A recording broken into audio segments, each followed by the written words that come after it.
My name is Sean, and I'm a crafter on DM Scotty's crafting page on Facebook. I've been there for just a few months, but I've had a lot of projects I've been working on. But I've had a lot of interest in how I make my shingles, which, as we all know, are a huge pain in the butt.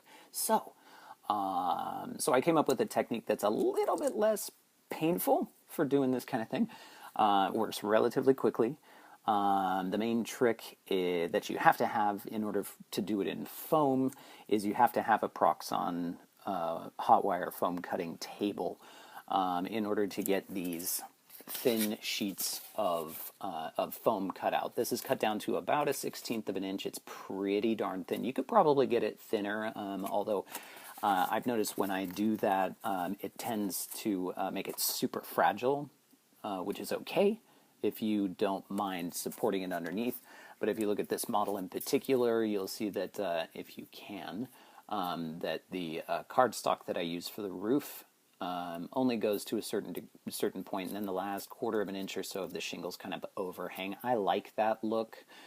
Plus, when I weather them, which I'll show you in the video, it tends to fray the ends a little bit, so it kind of leaves a nice, interesting texture in the finish. So I kind of prefer to let them overhang just a little bit, but that's entirely up to you. You can do whatever the heck you want. So basically, it's really simple. The tools that you need are all right here. You need the thin sheet of XPS plastic foam, expanded polystyrene, cut down to about, my preferred thickness is about a 1/16 of an inch. You can use, I'm using brass wire brush, but you can use any kind, steel or aluminum or whatever kind. As long as it's harder than the surface you are texturing, then this actually works really, really well. For some of the smaller details or weathering, I'll be using this, which is actually a clay sculpting tool, which I got in at Michael's in a kit with a bunch of other little sculpting tools for Sculpey clay, which I also use to make windows and doors. I got this for about $9 for the whole set, and there's like 4 or 5 different tools, some of which I don't use, but this one is worth the price by itself, just for the detail work you're able to get out of it, especially when sculpting windows and doors, which I may show at some other time. And then this is my kind of my favorite tool of all time. I've had one of these since I was a kid, building polystyrene fine scale models. This is a sprue cutter. This particular version of it was actually sold at Home Depot as a wire cutter, like an electrical wire cutter, and it came in a pack with another pair of spring-loaded fine needle-nose pliers, which I really dig. These are actually pretty cool too. I use these a lot when I'm installing any kind of like jewelry rings on things like doors and whatnot, like the front door of this. Made it really easy to put that little jewelry ring in there, and when you do it right, the little jewelry ring kind of slides up and down. Anyway, I may show that at some point too. So, God, where was I? Oh, yeah, this. So this is a sprue cutter. This is kind of the crucial piece. This is the one that makes all of this nice and quick. And of course, you need to have a nice pair of scissors. These are my favorite scissors in the world. They are, I forget what brand. It's the one with the W. But they are carbo titanium. These things are designed for cutting cardboard.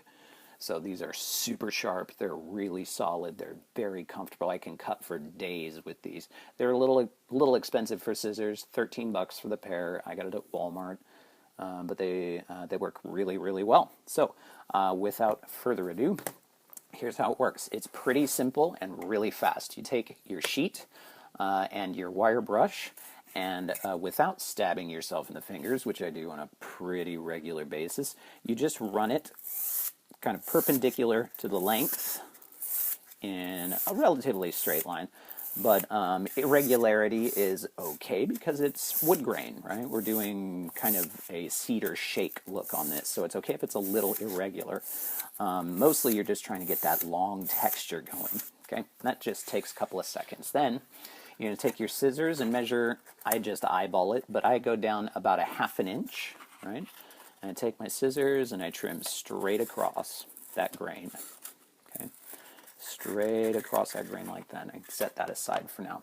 So then I have a nice strip of textured wood, or wood plastic, that is about 1/2 inch thick. And then I take the magic sprue cutters. I kind of pinch it at one end, and I use the sprue cutters, and I'll bring this in so you can see. I use the sprue cutters to cut about 2/3 to 3/4 of the way up, right? And then I just randomly continue down. Doesn't matter what size or what angle, really. Okay. But I don't even have to bite all the way through this. I'm going to flip this around because I usually do it this direction. It's a little uncomfortable at that angle, but you get the point. This doesn't take very long to do. Once you get into a rhythm, you can start to just bang these things out really quickly. Okay. And I'm going to do the whole strip because it's a lot of fun. Sorry, I do the hankering thing where I sing while I'm doing stuff, so sorry if that's annoying. I don't have as dulcet tones as Hankerin does, so big nod to him. So then I start trimming the shakes individually. I just start cutting them at random angles with the sprue cutters, and this, takes just a second. You just nip that sucker, keep going all the way across. Just don't screw up like I just did. You can go at any angle. Be sure to leave some at that length. Try not to make two of them go in the same direction at the same time, because then it just looks weird. But if you do, then it isn't going to hurt much, because they're shakes and they go in whatever the hell direction they want to. So just keep trimming it down all the way down to the end. I wonder if my hot glue gun is ready to go yet. I did just get home from work. I spent all day building sets for our high school play. So then you have a strip, however long your strip was, that is all shakes and shingles. Okay, then it's just time to glue it on.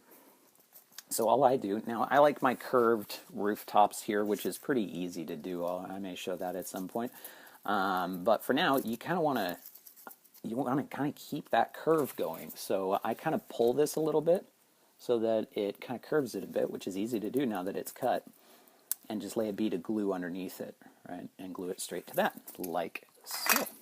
So I take my mini glue gun, and I run a rail of hot glue straight across that. Oh, there goes my dog being very excited about the world. Don't mind him.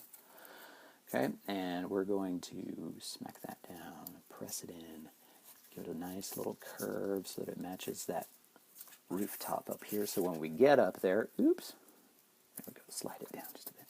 So when we get up there, it doesn't have a weird kind of, oh no, I'm straight and you're curved, and now we have to work out our relationship kind of deal.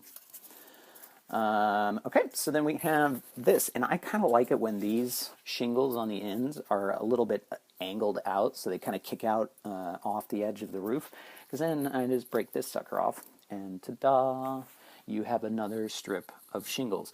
I can cover this entire house in shingles in about, I don't know, if I'm working at it pretty steady and have some, good podcast or something going on in the background, and I'm in the rhythm, so to speak, I can bang this out in just about an hour or so on a tiny house like this. Bigger house will be a little bit bigger, a little bit longer. So, but anyway, I hope that was really educational for you, as it was for me. This is my first video, so if I ever do this again, then cool. If not, don't sweat it. I hope you get as much out of this as I have, and it saves you all of those hours so you can play at the table instead of at your crafting table. So have a nice weekend, folks.